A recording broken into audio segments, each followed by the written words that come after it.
یہ کتاب ہے، خیال آیا کہ ہم اس کی ذکر کریں، کتاب الجامع، کیروانی رحمۃ اللہ علیہ، ابو زید کیروانی کی. اور انہوں نے ایک طرح سے اس کتاب میں اپنی زندگی میں جو تجربہ تھا اس کو نچوڑ دیا ہے. بہت اچھی اچھی چیزیں بیان کی ہیں. وہ کہتے ہیں کہ ابراہیم نخعی رحمۃ اللہ علیہ فرمایا کرتے تھے کہ ہم اس موضوع پہ بات کر رہے ہیں کہ صرف 1 2 4 حدیثوں کو دیکھ کے فتویٰ دینا بڑی گمراہی پھیلاتا ہے. ہماری اس جدید دنیا میں اب جتنے مسلمان اسکالرز عام طور پہ، سارے تو نہیں لیکن میں ایک بڑی اکثریت جو کتاب و سنت پر بحث کرتی ہوئی آپ کو نظر آتی ہے، انہیں بنیادی طور پہ عربی زبان نہیں آتی، عربی تک نہیں جانتے. ہم یہ نہیں کہتے کہ یہ مخلص نہیں ہیں، ہوں گے مخلص، اللہ تعالیٰ انہیں اجر دے اس ان کے اخلاص کا، لیکن ان کی گمراہی کا اور نئی نئی باتیں کرنے کا سبب یہ ہے کہ وہ اصل کتابوں تک اور اصل ماخذ تک رجوع نہیں کر سکتے. انہیں پتہ نہیں ہے کہ قرآن کریم کی ایک آیت ہے، صحابہ کرام رضی اللہ عنہم ان کا عمل اور مجتہدین ائمہ حدیث متواتر کے ذریعے اس آیت کا حکم عام ہے، اس کو محدود کرنا چاہیں تو یہ جائز ہے، درست ہے.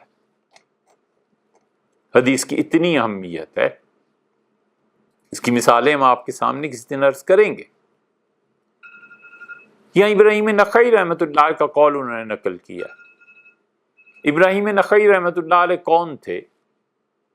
سیدنا عمر اور سیدنا عبداللہ ابن مسعود رضی اللہ عنہ، ان کے چوٹی کے شاگردوں میں اسود اور علقمہ تھے. علقمہ کے قبیلے سے ابراہیم نخعی رحمۃ اللہ عنہ کے بھانجے تھے. ابراہیم نخعی کا علم پہنچا ہے حماد تک، اور حماد بن ابو سلیمان نے سفر کیا، جیسے مسافر سفر کرتے ہیں. جب گھر واپس آئے کئی مہینے کے بعد تو بیٹے نے کہا کہ ابو یہ بتائیں سب سے زیادہ یاد کس کی آئی؟ سمجھتے تھے مجھے مس کیا ہوگا، بڑی محبت تھی انہیں اپنے بیٹے سے. تو انہوں نے فرمایا کہ تمہیں بتاؤں سب سے زیادہ یاد کون آتا رہا؟ تو اس نے اشتیاق اور شوق میں اپنے متعلق سوچا تھا. بچے نے کہا حضرت ضرور بتائیں. تو حماد رحمۃ اللہ علیہ کہنے لگے مجھے اپنا شاگرد ابو حنیفہ یاد آتا رہا، سب سے زیادہ تم میں سے مجھے اس کی یاد ستاتی. یہ حماد کا علم ہے جو امام ابو حنیفہ رحمۃ اللہ علیہ پہنچا، اور پھر امام ابو یوسف، پھر امام محمد، اور پھر حنفی فقہ کا پورا سلسلہ. یہ ابراہیم نخعی رحمۃ اللہ علیہ امام ابو حنیفہ رحمۃ اللہ علیہ کے استاد دادا استاد ہیں. اتنے متواضع، اتنے عاجز انسان تھے کہ جہاں ذرا 2 4 لوگ نماز کے بعد 3 آدمی بیٹھ گئے تو ٹھیک ہے، چوتھا بیٹھا اور ابراہیم اٹھے. فرماتے تھے میں شہرت کو پسند نہیں کرتا. ٹیک لگا کے بیٹھتے تھے ستون سے، اور جہاں چوتھا آدمی آیا اور ابراہیم غائب. ابراہیم نخعی رحمۃ اللہ علیہ اتنے چھپے ہوئے، اپنے آپ کو چھپایا ہوا تھا کہ انتقال ہوا صرف 8 آدمی جنازے میں تھے. آج جس کی فقہ اور جس کے اجتہاد کا شہرہ دنیا میں ہے، کیا زبردست دماغ تھا، لیکن صاف اپنے آپ کو شہرت اور ان مصیبتوں سے بچا کر لے گیا. ابراہیم نخعی رحمۃ اللہ علیہ کی یہ بات انہوں نے یہاں پر نقل کی ہے، اور یہ آپ کو تذکرۃ الحفاظ میں بھی ملے گی. یہ تو اور کتابیں، تذکرۃ الحفاظ میں بھی اس کا حوالہ آپ کو ملے گا. نخعی رحمۃ اللہ نے کہا لو رأیت الصحابہ، اگر میں صحابہ کرام رضی اللہ عنہم کو دیکھتا کہ وہ وضو میں اپنے ہاتھ صرف اتنے دھوتے ہیں، پہنچوں تک، یہاں تک، کونیوں تک نہیں، اتنے دھوتے ہیں، لَتَوَضَّأْتُ كَذَلِكَ، میں بھی وضو ایسے ہی کرتا. وَأَنَا أَقْرَأُهَا إِلَى الْمَرَافِقِ، حالانکہ میں قرآن بھی پڑھ رہا ہوں جس میں اللہ نے کونیوں تک دھونے کا حکم دیا ہے، لیکن اگر میں صحابہ رضی اللہ عنہ کو دیکھ لیتا تو میں قرآن کے اس حکم کے مقابلے میں صحابہ کرام رضی اللہ عنہ کے عمل پر اپنے عمل کو استوار کرتا۔ وَذَلِكَ لِأَنَّهُمْ، اور میرے پاس دلیل یہ ہے کہ لا یتہمون فی ترک سنن، تم صحابہ رضی اللہ عنہ پہ یہ الزام نہیں لگا سکتے کہ انہوں نے حضور صلی اللہ علیہ وسلم کی سنتوں کو ترک کر دیا تھا۔ یقیناً وہ اگر ہاتھ دھو رہے ہیں وضو میں بجائے کوہنی کے یہاں تک، تو انہوں نے رسول اللہ صلی اللہ علیہ وسلم کو دیکھا ہے، اسی لیے تو دھو رہے ہیں۔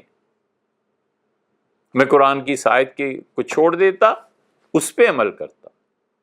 یہ صحابہ رضی اللہ عنہ کا مقام ہے۔ وَهُمْ أَرْبَابُ الْعِلْمِ، صحابہ رضی اللہ عنہم علم کے بادشاہ تھے۔ وَأَحْرَصُ خَلْقِ اللَّهِ، اور اللہ کی تمام مخلوق میں سب سے زیادہ کسی کو شوق اور تمنا تھی علی اتباع رسول اللہ، رسول اللہ صلی اللہ علیہ وسلم کے نقش قدم پہ چلنے کی، تو انہی کو تھی۔ میں ان کی پیروی کرتا، میں سب کچھ چھوڑ دیتا جو انہوں نے کیا تھا۔ اگر میں انہیں دیکھ لیتا کہ وہ اس طرح کرتے ہیں، میں بالکل اسی طرح کرتا۔ فلا یظن ذلک بہم، تمہارا کیا خیال ہے ان کے متعلق؟ بہم احد، ان کے خلاف تو بس وہی کر سکتا ہے جس کا دین مشکوک ہے۔ اس لیے جو کہتے ہیں نا کتاب و سنت، کتاب و سنت، اللہ کی کتاب اور حدیث، اللہ کی کتاب اور حدیث، اور صحابہ رضی اللہ عنہ کا عمل ان کے لیے اتھارٹی نہیں ہے۔ انہیں غور کرنا چاہیے کہ ان کے آباء و اجداد نے کیا کہا۔ اسی لیے یہ جو جملہ ہے یہ بڑا گراں گزرے گا، لیکن ہمارے لیے یہ ہمارے عقیدے کی بنیاد ہے، ہمارے عقیدے کی بنیاد کی بنیادی اینٹ ہے۔ انہوں نے کہا قال ابن عیینہ، ابن عیینہ رحمۃ اللہ علیہ نے کہا، ابن عیینہ معلوم ہے کون ہے؟ مدینہ منورہ حاضر ہوتے تھے حج سے پہلے ہمیشہ۔ ایک مرتبہ آئے اور بیمار ہو گئے، حج تو کرنا تھا، مدینہ منورہ سے باہر نکلے، قافلہ جا رہا تھا، پھر ایک دن کہنے لگے مجھے واپس لے چلو مدینہ منورہ۔ کسی نے پوچھا کیا ہو گیا؟ قافلے والے نے پوچھا، انہوں نے کہا حضور صلی اللہ علیہ وسلم یاد فرماتے ہیں، اجازت نہیں جانے کی گویا ہوئی۔ تو لوگ کہتے ہیں ہم لے گئے، وہ چند دن مدینہ منورہ میں رہے، مزید بیمار ہوئے اور انتقال ہو گیا۔ تو حضور صلی اللہ علیہ وسلم نے فرمایا ابن عیینہ کی میت جب اٹھائی گئی ہے بقیع لے جانے کے لیے، تدفین کے لیے، تو ٹھیک اس چارپائی پہ لٹایا گیا ہے جس پہ رسول اللہ صلی اللہ علیہ وسلم کو لٹایا گیا تھا۔ 10 لاکھ احادیث ابن عیینہ کو یاد تھیں۔ رسول اللہ صلی اللہ علیہ وسلم نے کسی سے فرمایا کہ یہ حج کے لیے جا رہا تھا اور یہ مجھے بہت اچھا لگتا ہے، میرا جی چاہا کہ جس چارپائی پہ مجھے لٹایا گیا تھا ابن عیینہ اسی چارپائی پہ لیٹے۔ یہ اس مقام کا آدمی ہے۔ اس کا جملہ سنو، کہتا ہے الحدیث مظلہ، حدیث کا علم ایسی جگہ ہے جہاں پر پہنچ کے انسان گمراہ ہو جاتا ہے۔ الا للفقہاء، حدیث پہ تبصرہ، حدیث کی بحث، حدیث کی شرح وہی کر سکتے ہیں بنیادی طور پر جو فقیہ ہو۔ اگر فقیہ نہیں ہے تو حدیث کا مجرد صرف حدیث کا علم اسے گمراہ کر دے گا۔ یہ وہی کہہ سکتے تھے، اور کوئی کہے تو گردن ناپ دیں اگلے۔ انہوں نے کہا یہ حدیثیں پڑھنا یہ تمہیں گمراہی کی طرف لے جا سکتا ہے۔ حدیث کا علم فقہا کے پاس ہے، فقہا سے پوچھو، مجتہدین سے پوچھو کہ اس حدیث کا کیا مطلب ہے۔ یہ تھوڑا ہی ہے کہ لائبریری گئے، حدیث کی کتاب نکالی، حدیث میں یہ آیا ہے، بخاری میں یہ آیا ہے، اور سبحان اللہ ان کے منہ آنے لگے جنہوں نے اپنی زندگیاں کھپا دی تھیں حضرت رسالت پناہ صلی اللہ علیہ وسلم کی باتیں کرتے اور ان کے احوال اور اقوال کو یاد کرتے۔ اسی لیے ابن عیینہ نے کہا، زید کیروانی اس کی تشریح کرتے ہیں اور کہتے ہیں کہ یہ انہوں نے اس لیے کہا کہ ممکن ہے حدیث سے تم جو کچھ مفہوم سمجھے ہو وَلَهُ تَعْوِيلٌ مِّن حدیث غیرہ، اس کے مقابلے میں کوئی اور حدیث کسی اور کتاب میں آئی ہو، تو آپ جو مفہوم سمجھے ہیں یہ مفہوم آپ کا اس حدیث سے ٹکراتا ہو جو کسی اور کتاب میں آیا، تو پھر آپ کیا کریں گے؟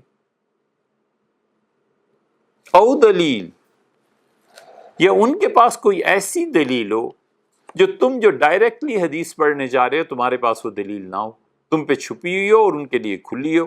او متروکن، یا پھر رسول اللہ صلی اللہ علیہ وسلم کی ایسی حدیث ہو جس پہ امت نے عمل چھوڑ دیا، صحابہ کرام رضی اللہ عنہ نے عمل نہیں کیا، اور تم کہتے ہو تم اس پہ عمل کرو گے۔ کیوں کرو گے بھائی؟ صحابہ کرام رضی اللہ عنہم رسول اللہ صلی اللہ علیہ وسلم کو سب سے زیادہ چاہنے والے تھے اور ان کی سنت کی پیروی کرنے والے تھے۔ اوجب ترکہ، یا ممکن ہے ایسے ہو کہ ضروری ہو کہ اس حدیث پہ عمل نہ کیا جائے اور تمہیں اس کا پتہ نہ چلے۔ دیکھو حدیث کو اگر سمجھنا ہے، الا من استبحر وتفقہ، ان لوگوں سے جا کر حدیث کو سمجھنا جنہیں اللہ نے سمندر بنایا ہے علم کا، اور جن کے پاس دین کی گہری سمجھ ہے، وہ آپ کو بتائیں گے کہ حدیث کا کیا مطلب۔ قال ابن وہب نے کہا کہ کل صاحب و حدیث لیس لہ امام، وہ آدمی جو صرف حدیثیں پڑھتا ہے اور کوئی امام اس کے پاس نہیں ہے جس کی وہ پیروی کرے، لیس لہ امام فی الفقہ، حدیث کو سمجھنے میں، فقہ میں اس کا کوئی امام نہیں۔ یہ وہ نیا مذہب ہے جو امریکہ اور یورپ میں اب کچھ عرصے سے رواج پا رہا ہے۔ ہم ان کی اخلاص پہ شبہ نہیں کرتے، ہوگا اخلاص، سب سے بڑھ کے ہوگا، اللہ کیا ان کا اخلاص اللہ کرے قبول بھی ہو جائے، مگر جس خطرناک راہ پہ وہ چلے ہیں نا، حدیثیں دکھا دکھا کے کہ یہ حدیث میں آیا اور یہ حدیث میں آیا اور ہمیں کسی کی ضرورت نہیں، کسی سے ضرورت نہیں سمجھنے کی، یہ ان کو سوچنا چاہیے کہ ابن وہب نے کہا کہ کل صاحب و حدیث، ہر وہ آدمی جو حدیث کی بات کرتا ہے، لیس لہ امام فی الفقہ، اور فقہ میں اس کا کوئی امام نہیں، کسی کے پیچھے نہیں چلتا، اپنی عقل کے ذریعے حدیث کو حل کر رہا ہے، فہو ضال، وہ گمراہ ہے۔ ولولا ان اللہ انقذنا بمالک، اور اگر خدا کا انعام ہم پہ نہ ہوتا اور ہم امام مالک رحمۃ اللہ علیہ کے پیروکار نہ ہوتے، واللیث، اور لیث ابن سعد رحمۃ اللہ علیہ کے پیروکار نہ ہوتے، لزللنا، تو حدیث کے علم کے باوجود ہم گمراہ ہو جاتے۔ اس لیے بچوں، حدیث کو سمجھنا اتنا آسان نہیں، پورا علم چاہیے۔ ایک آدمی کہتا ہے یہ نیورو سرجن ہے، یہ کہنے کو ایک فکر ہے، لیکن کسی نیورو سرجن سے جا کے پوچھو کہ صاحب کتنی راتیں سحر میں تبدیل کرنی پڑی اور کتنی اپنی آنکھوں کی اور نظر کی قربانی دینی پڑی اور کتنا دماغ چلا کر پھر کہیں پہنچا ہے کہ وہ نیورو سرجن بنے۔ اب ایک سمپل MBBS ڈاکٹر اٹھتا ہے، وہ کہتا ہے جی میری رائے یہ ہے، نیورو سرجن اسے کیا کہے کہ تم کیا اور تمہاری رائے کیا، یار تمہاری اوقات کیا ہے، میری ساری زندگی گزر گئی نیورو آپریشنز اور ان چیزوں میں، اور صاحب اب تو، اور یہاں حدیث کے معاملے میں وہ بیانات دینا شروع کر دیتے ہیں جنہیں صحیح بخاری کھولنی بھی نہیں آتی، انہیں پتہ ہی نہیں ہے کہ بخاری میں ہے کیا اور کیا نہیں ہے۔ اس لیے بچو، اس لیے حدیث کے نام پہ جو گمراہیاں آ رہی ہیں نا، پوری گمراہی ایک طرف ہے جہاں حدیث کا انکار ہے، اور پوری گمراہی دوسری طرف ہے جہاں حدیث اور رسول اللہ صلی اللہ علیہ وسلم کا نام لے لے کے وہ کہتے ہیں ہمیں کسی کی ضرورت نہیں، کسی کی تقلید نہیں، کسی کا اتباع نہیں، بس حدیث ہمارے لیے کافی۔ یہ مجتہدین اتنے بڑے لوگ تھے کہ رسول اللہ صلی اللہ علیہ وسلم کے آثار، یہ چیزیں ان تک پہنچتی تھیں، ایک منٹ نہیں لگاتے تھے اور رجوع کر لیتے تھے۔ وہ جانتے تھے کہ صاحب حدیث حضرت رسالت پناہ صلی اللہ علیہ وسلم کا مقام کیا ہے، ان کی باتوں کی اہمیت کیا ہے۔ آخر پہ ہم آپ کو ایک قصہ سناتے ہیں، یہ حدیث ورینہ تو ہوئی تمام، اس کی صرف فقہی بحث رہ گی، وہ انشاءاللہ کر لیں گے، لیکن آج کا پورا بیان ہم نے اس پہ رکھا تھا کہ آپ کو یہ دکھائیں کہ دیکھو ایک ہی روایت ہے، 13 جگہ امام بخاری رحمۃ اللہ علیہ سے لائے ہیں، فرق کہاں کیا کیا فرق پڑتا رہا۔